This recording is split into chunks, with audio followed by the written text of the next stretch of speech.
Today we're going to continue our history curriculum. Before we left for spring break, we just finished Benjamin West. And I know a lot of you guys really love that book. It's one of my favorites, about a young boy who figured out a way to paint, even though it wasn't a popular thing to do in the place that he lived.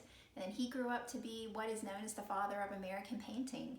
And he painted the portrait of the man that we're going to start reading about today. And that is George Washington. So I wish you guys were all gathered around me on the carpet and I could ask you questions and see your faces. I can't do that, but I'm just going to pretend that you're there and I'm going to start reading to you. But you just get comfortable, okay? Grab a blanket, get comfy, and we're just going to read a little bit of George Washington today. So this was written by the DAE6. It's the same authors who wrote Leif the Lucky, Pocahontas, some of the others that we've read. So this is George Washington.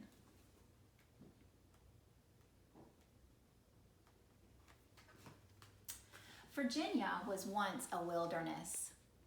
Wild beasts lived there, and swift Indians ran through grass and swamps. In the fall, the Indians went to the shore and pitched their camps on the bluff where Pope's Creek falls into the great Potomac River. Here they fished and caught oysters and threw the empty shells around their wigwams. The shells piled up and up until at last the top of the bluff became an oyster shell hill. Then across the sea came the men from England and chased the Indians away. The Englishmen settled on the land, and their king ruled over Virginia. One of these men from England was John Washington. He chose the land around the oyster shell hill, where he built a home for his family. He cleared much wilderness and made a big farm. And here on Wakefield Farm, more than 200 years ago, his grandson's son, George Washington, was born.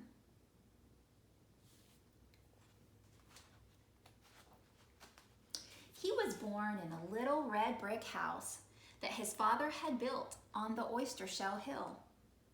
By that time, so much land had been cleared that the wilderness was far in the distance, hidden in the blue haze. Horses and cows had their pasture where wild beasts had lived, and slaves worked on the Indian hunting grounds.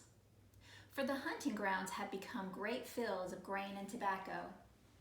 George heard about the Indians from his father when they walked around together, looking after the farm, which was now so big that they called it a plantation.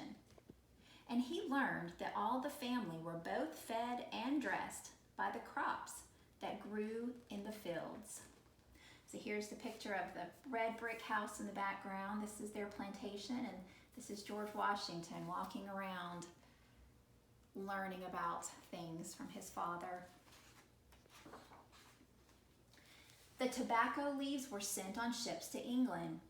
They were exchanged for beautiful clothing, like the suit he wore himself, and for other fine things they did not yet know how to make in Virginia.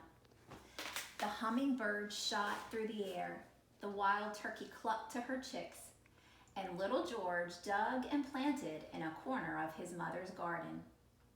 He had only himself to play with, for his sister Betty was still a baby, and the children on the next plantation lived very far away.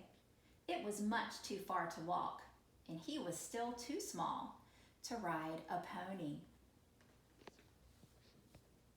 I want you to think back for a second to the life of Benjamin Franklin. Do you guys remember when we read about Benjamin Franklin when he was young?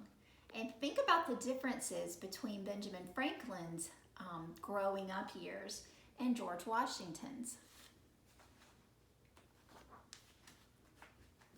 As soon as his feet could reach the stirrups, his father gave him a pony and he began to learn to ride. At first the pony jumped and shook itself, but George hung on to the mane and did not show that he was afraid. So it was not long before he could sit firmly in the saddle and hold the bridle right. Then he and the pony were friends, and he rode with his mother and father to visit the neighboring plantations. By this time, too, the Washington family had left the Oyster Shell Hill. They were living at Mount Vernon, another plantation his father owned higher up on the Great Potomac River. And George now had some little brothers to play with and look after. Here you can see his little brother and sister. Can you imagine learning to ride a pony so young?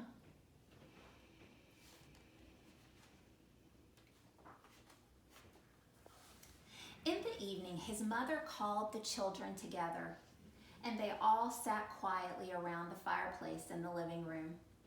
She told them stories from the Holy Bible, and on the shiny tiles of the fireplace there were painted pictures of the stories she told. Thus George learned his Bible, and he learned to be good and honest and never tell a lie.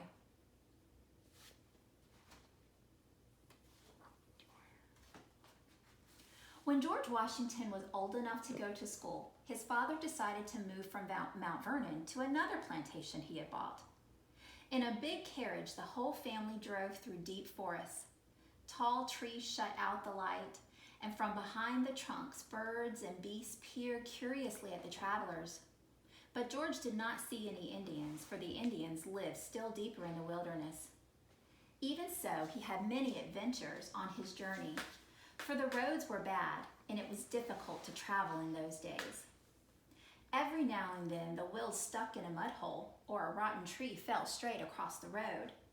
Then the horses jumped over the tree and quite forgot that the carriage could not jump too.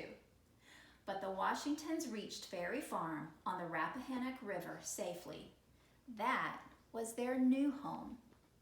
We're going to stop there for today, but remember I asked you to think about Benjamin Franklin and George Washington. Do you remember, was Benjamin Franklin's family, were they wealthy when he was growing up?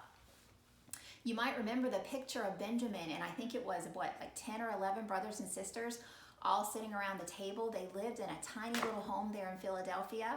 The young life of George Washington is a little bit different. He lived on these huge plantations, and his father was very wealthy. But it's so neat to see how both of them were trained in their early ages. And here we have the picture of George being trained very early on by his mother and the Word of God. So that's the picture that you guys are going to color today.